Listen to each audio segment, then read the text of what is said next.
98 se hicieron los primeros Juegos Paralímpicos Celebrales de España, que se organizó Auxilio, en Orense, con equipos de varios puntos de España, con mucha carga de voluntariado que había en aquel momento por parte de la asociación y se involucró buena parte de la sociedad orensana en que eso se pudiera llegar a formar, y siempre muy agradecidos a Portugal, porque sin ellos no hubiera sido posible. Portugal ya tenía una experiencia, de hecho fueron medalla de oro en Seúl, en las Paralimpiadas de Seúl, ya tenían la bocha muy introducida en todas sus entidades de parálisis cerebral y fueron los que nos dieron el paso. La sociedad en general, lo que sí les interesaba era lo que tenía de novedad, lo que tenía de inclusivo y lo que nosotros transmitíamos, o Auxilio quería transmitir a través de Recaredo, que era nuestra voz.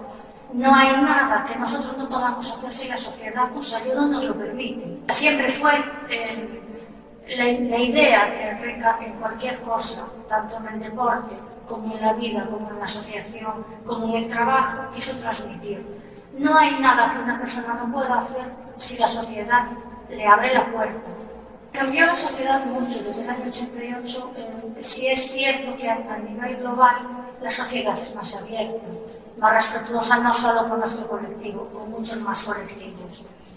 Hay puertas que en aquel momento estaban sin abrir, que a lo mejor ahora, porque te parece que ya están abiertas, no te preocupan.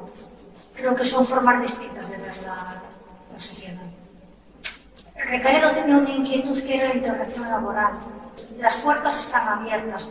El ir a Barcelona 92, el haber conseguido unas medallas que nadie confiaba en que pudieran conseguirse, porque era algo nuevo, era novedad. Y había equipos en todo el mundo muy buenos. En Irlanda, en Seúl, en Portugal, eran muy buenos los equipos. Él tenía una frase que era: si una persona en un escaparate ve algo que le gusta, pero no puede comprarse porque ella no se gana su dinero, no tiene integración. Entonces, digamos que la integración laboral, el poder demostrar que también podemos trabajar, fue lo que en aquel momento fue su objetivo. Después sí hubo personas en esta entidad que siguieron, porque hasta el 2011 nosotros seguimos luchando, pero una de las dificultades que teníamos era la económica, la falta de apoyo por parte de las instituciones, y porque para una asociación no es fácil hacer unas competiciones porque necesitas unos entrenamientos, necesitas unas furgonetas, necesitas trasladarte. Y todo eso, si no está bien apoyado, las entidades no llegan, no podemos. Los voluntarios que hay en algún momento, su vida cambia, ya no pueden dedicarle tantas horas. También es cierto que nosotros, en el momento en que empezamos, los deportistas tenían una edad, no hubo cambio generacional. Entonces ahí te encuentras con unas dificultades, claro, que muchas veces pasan por lo económico, tristemente. No, porque siempre va a haber gente en las entidades que va a luchar por seguirla practicando. No sé si a un nivel deportivo tengamos medallas, pero a ver, yo particularmente entiendo que el deporte no es solo ganar medallas.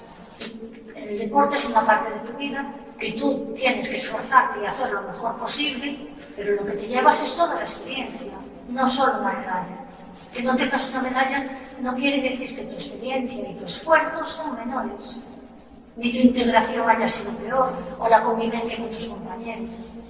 Es una experiencia de vida, porque tú das apoyo y los demás te apoyan a ti, tú aprendes y tú también aprendes, y te empapas de su trabajo, de su esfuerzo, de su experiencia, de su forma de ver las cosas.